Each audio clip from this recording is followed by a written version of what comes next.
Hey friends, welcome back to the channel. This is your boy Ahmed at Altcoin Era. Make sure to like, subscribe, and join our private members. Link is in my bio. Let's begin. Bitcoin is currently at 83,000 US dollars.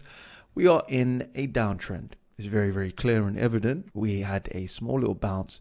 Now we're oscillating around here. During the weekend, it really didn't do much. I was trading around that time, and during the weekend, it was just pretty much moving sideways. It was rubbish, truly rubbish period to trade. Bitcoin is respecting this trend line over here.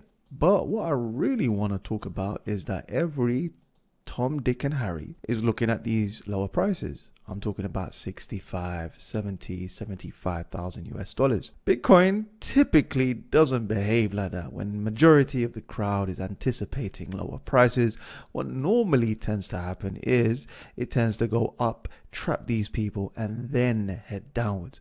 So just knowing these markets and how brutally vicious they normally are, we could probably head up to higher prices of 94,000 US dollars before we continue on this downtrend. It looks very similar to the Wyckoff, and in the Wyckoff we have an uptrend, we have an upthrust, etc. So we have something similar to this. So we have one peak here, another peak here, an upthrust over here. This is final resistance, and then we head back down. We hit D level right over here as resistance, and then we have a sharp corrective pattern to the downside. The same exact pattern is happening over here. I don't know if you can find a Wyckoff example on here. Maybe I can find a Wyckoff example and maybe I can see it's playing out. Okay, not really the best, but what I'm trying to explain to you is that we have a moment where it goes upwards. Yeah, we make a peak, and then if you look very closely right over here, we made an upthrust. However, because everyone is looking at these lower prices, I'm talking about everyone and their nan is looking at lower prices, the market has a tendency, especially market makers and big money who are in charge of this, who really have the most power, not just influencers or YouTubers. I'm talking about big money. Most likely will have a fake out to 94 before we see lower prices once again to 60. We got some news, and this caught my eye on CoinDesk, and it's talking about stagflation. Surprise. I did tell you this will happen. We're not going to see a recession. Instead, possibly going to see stagflation. I've made a dedicated video just over here. Go check it out. Bitcoin and the S&P 500 take a backseat to stagflation trade as Trump tariffs tighten to derail growth. Goldman Sachs' stagflation basket has soared nearly 20% this year, outperforming Bitcoin, US stocks, and even gold. What did I tell you, folks? I said this maybe a year and a half ago, that we're never ever going to see a recession. Instead, we're going to see stagflation. Every Tom, Dick, and Harry has been talking about recession. No. We're not getting a recession. Bitcoin's digital gold appeal remains intact. What we're likely to see is a front loading of tariff impacts, not stagflation. Who knows? We'll see. Bitcoin has never ever been an inflation hedge. It's not a stagflation hedge. It's a risk on asset. Don't let the Bitcoin maxis fool you, because in 2021, when we had the most inflation in recent history, Bitcoin actually declined. If I overlay the CPI data onto here in 2021, this was the forecast 5.8. The actual was 6.2. And then it kept on getting higher and higher. 7.5 was an actual result. Wick down. 7.5 was an actual CPI number. Then we have 85. We have a whopping another 9.1 in CPI. And it keeps on going. So clearly, ladies and gentlemen, this is not an inflation hedge. It's a risk on asset. Let's have a look at Ethereum. And Ethereum is slightly up for the day, but in general is doing very badly. It's doing very poorly. And we haven't seen Ethereum behave like this since forever. It's had a horrific bull run. There are two explanations for this. Either Ethereum is actually front running this recession, or it's being manipulated.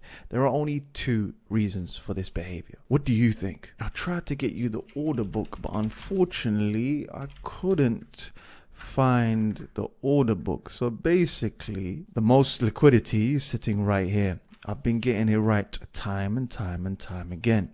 This time it's no different. We're heading to 1,500, 1,600. This is the next area of support.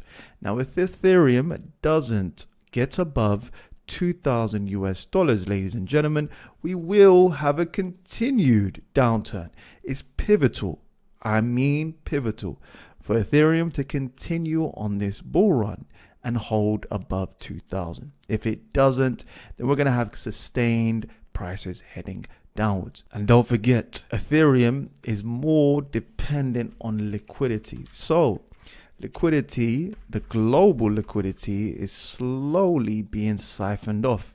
So maybe it's a leading indicator for what's to come. This right here is the global liquidity around the globe. Okay, the inputs are the Bank of Japan, the Bank of China, central banks, the ECB, the Fed, etc., etc. Okay, so as you can see here, across the globe, the bigger global banks are slowly continuing to do quantitative tightening. There is a slight bounce, but in general, it's moving sideways. There is also a massive correlation between Ethereum and the Russell 2000. This is the Russell 2000, and I'm going to overlay Ethereum, and there is a massive correlation between the two. And as you can see, let me show you on the log chart. As you can see here, the Russell 2000 made a new higher high in November 2020. Prices continue to go up higher and higher. We made higher highs and higher lows, higher highs and higher lows. Then finally, the Russell made an absolute peak in March 2021. I was there. You were there. Some of you were there. Ethereum, in a few months later, made a new high. And then finally, the Russell made a new higher high in November 2021. So did Ethereum on the exact same day. And right now, the same applies. Ethereum is in struggle street, and so is the Russell 2000, sorry. And Ethereum is the purple line or the pink line. The Russell has had a bounce. Ethereum could follow suit and hold above 2,000. It's very important that we hold above 2,000. Good leading indicator is the business ISM, the manufacturing for businesses, and that is a close correlation to Ethereum. So what is the business ISM? It's an indicator of the level of demand for a product. So for example, in factories, let's just say that business owners and factories anticipate there's going to be large amounts of demand next month. So what they do is they create more inventory. They make more supply. If they anticipate that there's going to be less demand for that month, what do they do with the supply? They make less supply. Okay, so that's just simply the ISM. The ISM has literally been in a downturn for quite some time. For literally underneath 50 from the 22nd of October 2022 all the way to February 2025, we've been in a long correction period. This is a boom, this is a bust. Boom, bust, boom, bust, boom, bust, in layman terms.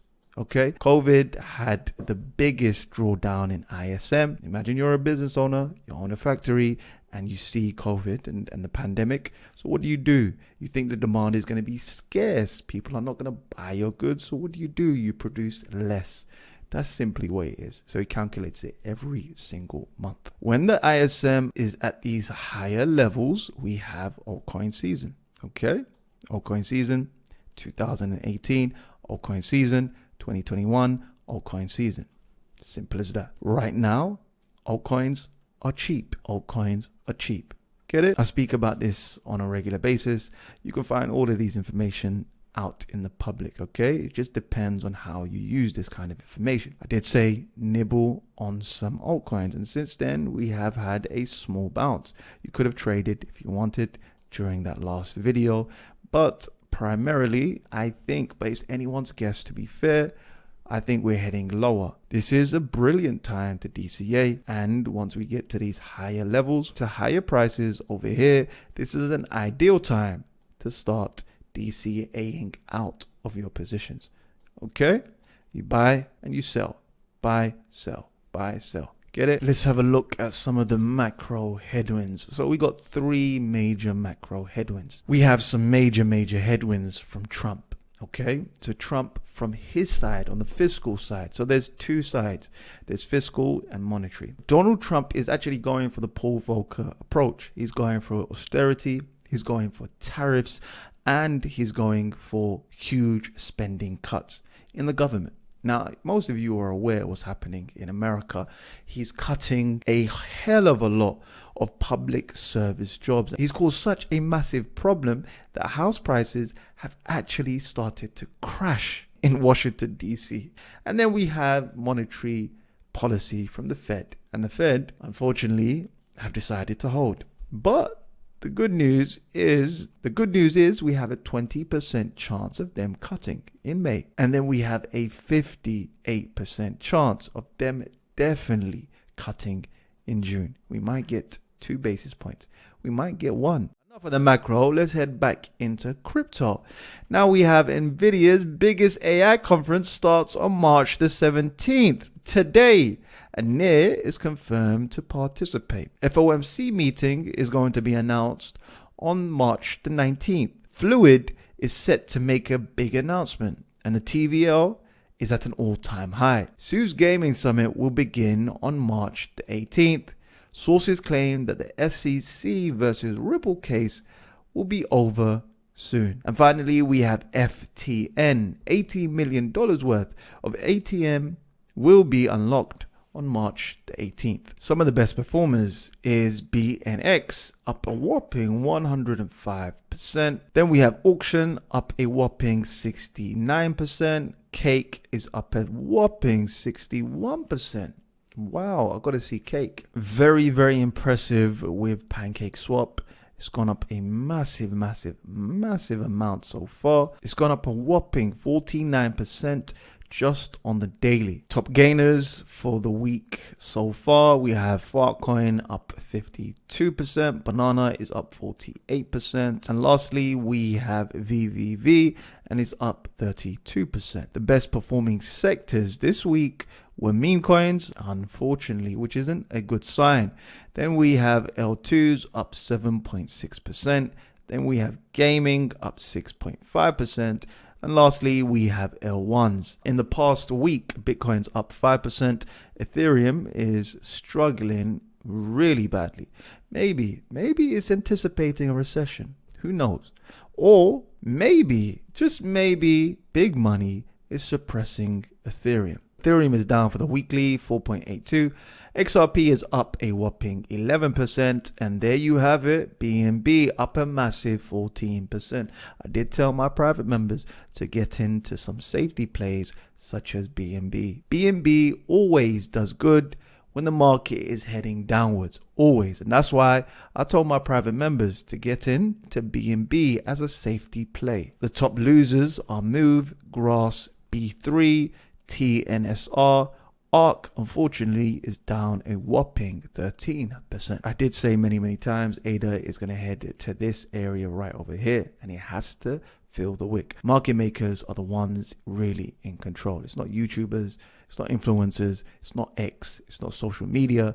These guys are the ones that are actually in control. There are massive order flows and order books right over here. They're sitting right over here. Ethereum, same thing. If you check the order books and the order flow, huge players are sitting over here and they're pushing the price downwards. ADA is going to fill the wick. Solana is going to head lower. You know exactly what I think about Solana.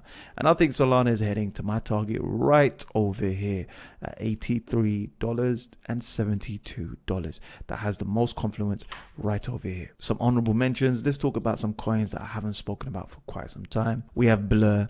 And Blur is heading, it's respected my trend line and it's gone down 80% right over here. It started off here and it's continued to go downwards. It's in this parallel channel. Most likely we're heading to these lower ranges of 6 cents. I haven't spoken about mint layer for quite some time. And mint layer, like I said in a previous episode, ladies and gentlemen, if it doesn't hold this area, then we're heading straight to 2 cents. I did not lie and I spoke the truth. As you can see, it didn't hold, it didn't confirm. I'll even zoom very, very closely. It didn't confirm and hold above this trend line. If it doesn't do that, what did I say? I said we're heading to 2 cents. My target still stands, ladies and gentlemen, and we're heading to 2 cents. However, all hope is not gone. I've seen these cycles play out time and time again. Everyone is going to slowly turn into a Bitcoin maxi. And once the herd have become Bitcoin maxis and have been orange pilled, then altcoins shift. I've seen these cycles play out again and again and again. Number one, most of the participants need to become Bitcoin maxis. They need to call all of these coins a scam. Once that happens, the tide changes. Always. Once everyone, the entire herd has become a Bitcoin maxi and finally capitulated and believe that Bitcoin dominance is heading higher and higher to these regions, then the herd will be completely wrong. Once that happens, ladies and gentlemen, and everyone is blindsided and sways to one side, then the market changes. And number two is the introduction of, or the stopping, shall I say, of QT. You see this massive correlation? Every time liquidity is added into the system, what happens to dominance? It goes downwards. People go down the risk curve. People get more and more speculative in nature. It's very, very simple. Imagine tomorrow I gave you $1 million, and then the next day I gave you $10 million, and then the third day I gave you $100 million. Then the money is going to be more and more cheap to you. You're going to be more frivolous with the money. You're going to spend on more ridiculous stuff. So that happens in every bull cycle. No one is going to buy your favorite altcoins if they're struggling with stagflation, with higher mortgage prices, with higher rental prices, with higher utility costs. No one's really going to buy your altcoins then. It's only when we have conditions like 2021 where it might never happen. But if we get closer to those conditions, then your favorite altcoins could see a massive resurgence. That's it for now. Make sure to sign up to our private members. If you're struggling, having a hard time, join our private members. We would have saved you a lot of. Make sure to like. I'll see you tomorrow. Peace.